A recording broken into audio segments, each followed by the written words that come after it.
Welcome to AI Podcast. Today, we're unpacking a new EMNLP paper on large language models in penetration testing, and the headline is pretty clear. Right. The short version is this. It's not about single model versus multi-agent hype. It's about 5 functional properties that actually move the needle. When those are present, LLM agents do well on structured tasks like recon and web exploitation, but they stumble on anything that needs live, split-second reactions, like man-in-the-middle attacks. Exactly. The study is by Lanxiao Huang and Ming group at Virginia Tech. They evaluated several LLM setups across realistic pen test scenarios and then bolted on targeted upgrades to see what really helps. Before we get into the upgrades, what problem were they trying to solve? We've all seen flashy demos, but what's the day-to-day pain? 3 things. First, tiny command errors. In pen testing, a wrong flag in Nmap or Metasploit isn't a minor typo. It can derail the whole step. Second, tool exactness. These tools are fussy, so hallucinations become expensive. And third, long horizon workflows. Multi-step attacks stretch a model's memory and planning. Context drifts, and the agent loses the plot. So they set up a testbed that mirrors real practice? That's right.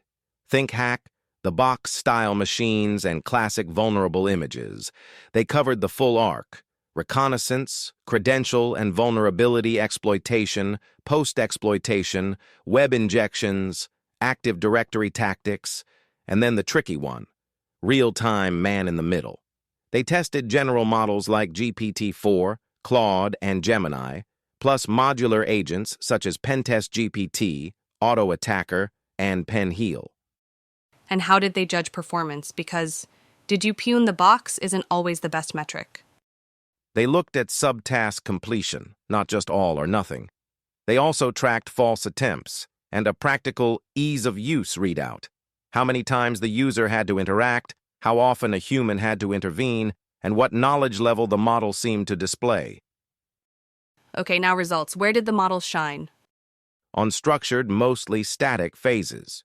Reconnaissance and web exploitation were solid for the stronger systems. Even Active Directory tasks were surprisingly competent for the better setups.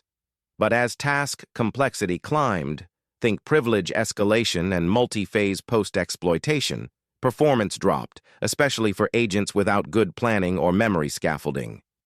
And the infamous MITM? 0 across the board.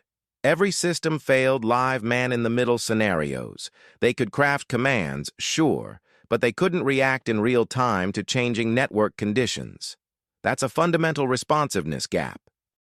So what's breaking under the hood? Did they categorize the failure modes? 3 big buckets. First, hallucinations and syntax errors, often rooted in ambiguous prompts. More than half of those errors came from prompts that didn't spell out parameters clearly. Second, looping and context loss.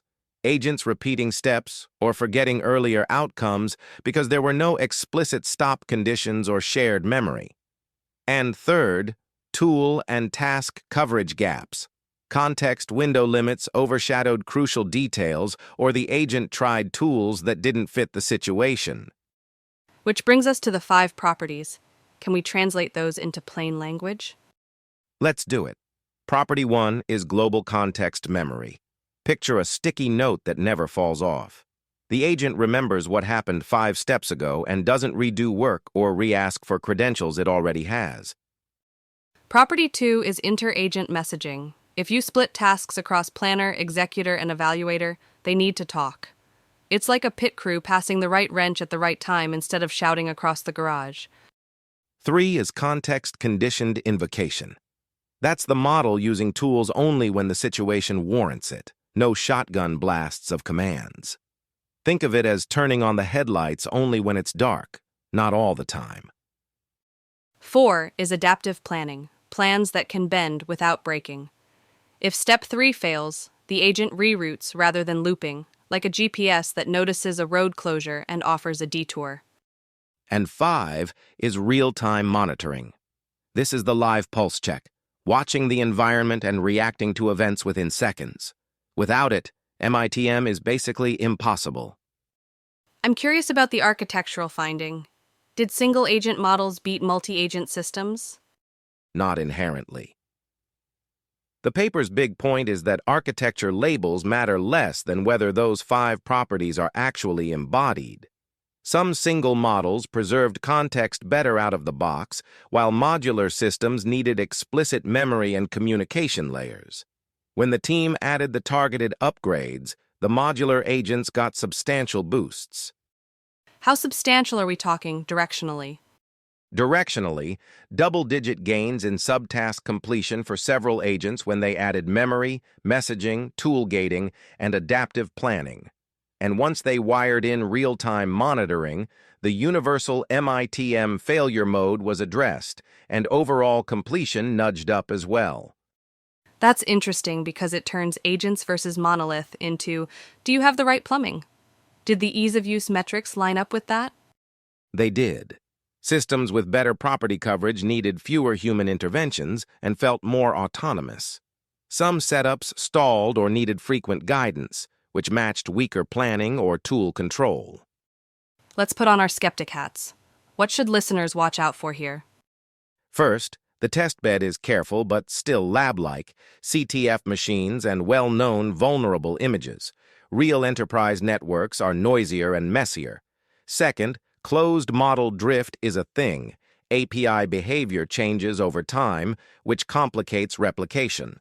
Third, some compared systems were re-implemented from papers, so exact parity isn't guaranteed.